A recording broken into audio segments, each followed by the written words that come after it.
Walk us through that because, I mean, for everybody listening, Alex has probably two of the bigger developments in all of Cache Valley, Utah right now that he's working on.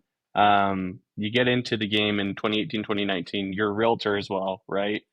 And Yep. so you're doing single family homes and then building up into these large master plan communities. I think one of the things that you're awesome at is overcoming these hurdles. And it sounds like in your life you've overcome a lot of hurdles too, whether that's a dark place or different challenges, right?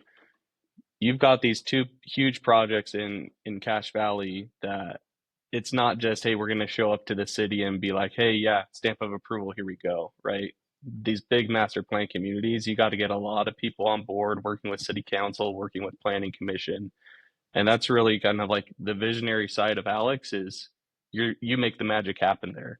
And so, can you walk us through kind of strategically how do you go about that to kind of get these things approved? What are like best tips for people that are wanting to get into that space in terms of how can I go about getting deals approved, getting it to the point where we can actually make something happen?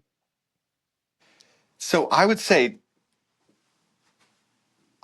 like first and foremost, like you got to build a relationship with the cities, right? Like I see a lot of developers go in and oftentimes there's not really a relationship there and it's kind of like a one-sided deal. And I'm not saying, I mean, we all do this, it's human nature, right?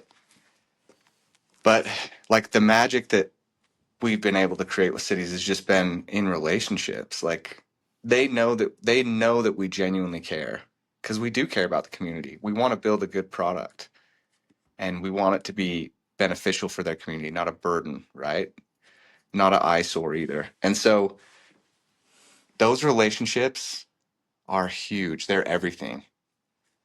And it's allowed us to work with cities to create new zoning and new ordinances on a level that like I never thought was possible. And then it allows us in turn to create better communities within that. So, Can you walk us through how you've been able to build those relationships? Um, and is it I'm guessing you look at it more of like an ultra marathon where it's just like really, really, it's a long-term play, but like how are you taking people to like strategically or like how are you building these? Are you going to their office? Are you taking them to lunch? Are you taking them golfing? Or what are you doing to like humanize yourself to where you are more than just a guy trying to develop and make a buck? yeah. You know what's fun? I need to learn how to golf. you, I'm counting on you. Yes, there we go. I'm counting on you both to help You me can do learn that with because I'm me, a man. horrible golfer. But that's like I'm not much of a schmoozer, and I don't want to call it a schmoo. Like taking people to lunch and all, it's great. I love doing that. Like I genuinely want to when I'm going to lunch with people, I'm learning, or Hmm. we're like, or I'm collaborating. Hmm. So like that sounds super selfish, but it's like if I have a meeting or a lunch meeting, oftentimes it's like with other like a land planner at the county or and another landowner and we're like spitballing like what's good for the community. Like Hmm. that's the type of stuff I try to do. Um,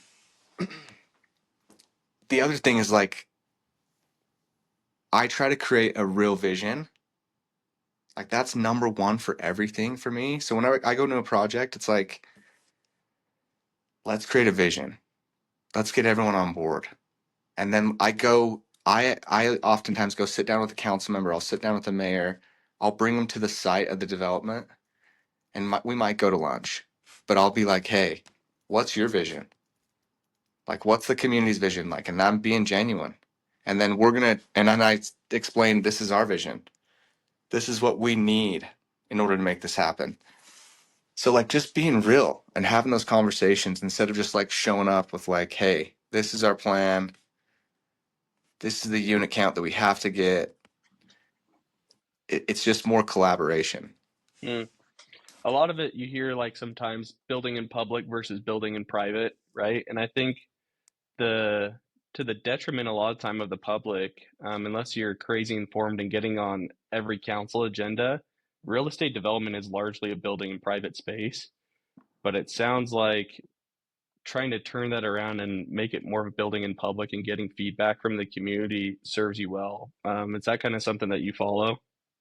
It is. And if you're looking for like quick returns, get in, get out, go and title and probably turn and sell, that's not me. Like I'm in it for the long game.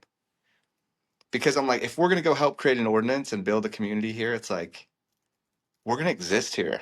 Like this is it's a part of us, you know? So yeah, I'm all about that, Henry. Yeah.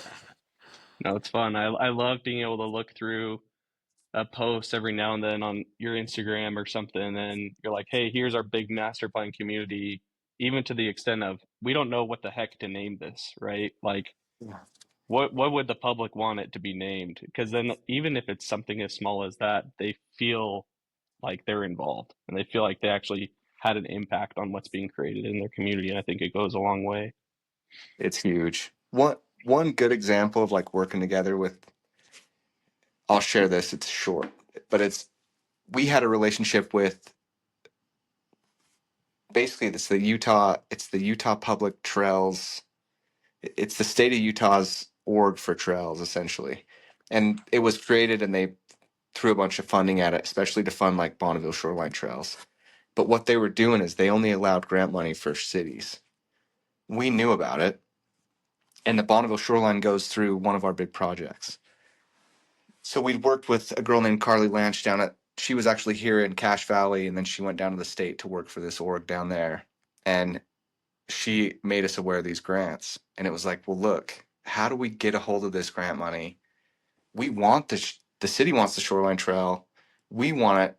To us, it's an amenity in our development community, right? Like we want trails. It's part of our whole concept up there.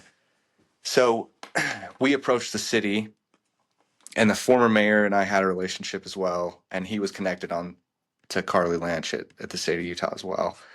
And essentially, what happened is we we proposed to the city to work alongside them and build this trail system up there, and we utilized the grant money to build the trails, and we could build twice the length of trails that a city could if they bid it. So we dedicated the land, worked with the city to get the grant money, built a ton of trail up there.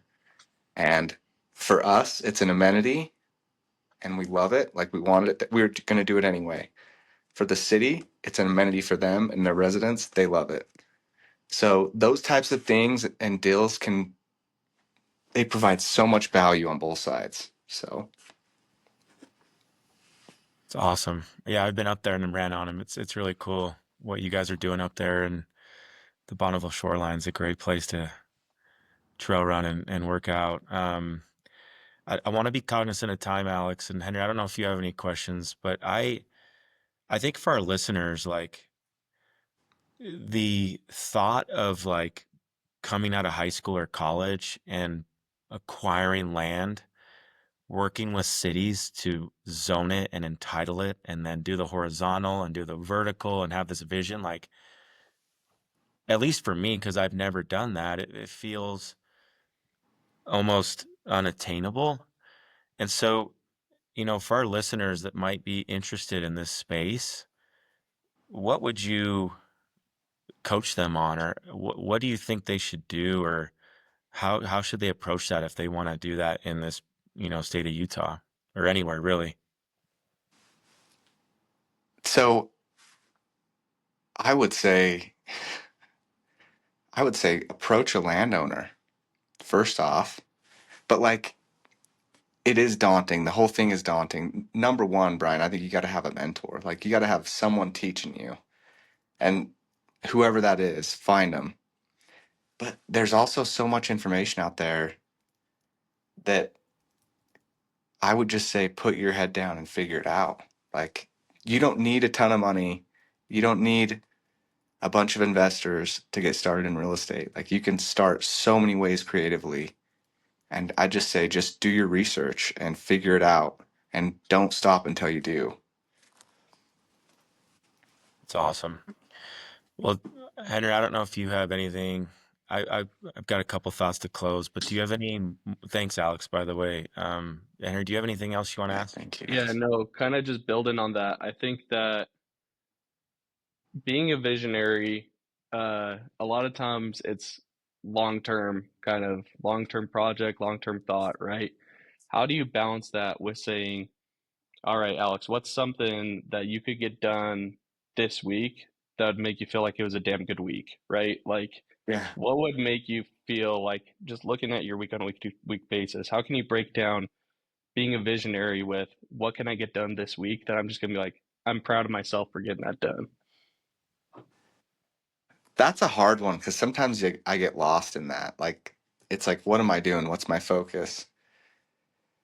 But I'll tell you the beauty with like the bigger developments in the long term is there's always one churning. So, like, a good week for me is like analyzing a bunch of other or new deals.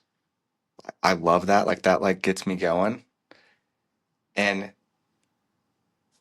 I'm taking on like like one every 3 months. Like, it's, you got to burn through a lot of deals to look to really figure out which ones you want. But so I know I'm making progress if I'm burning through a lot of deals and just looking at a lot of deals.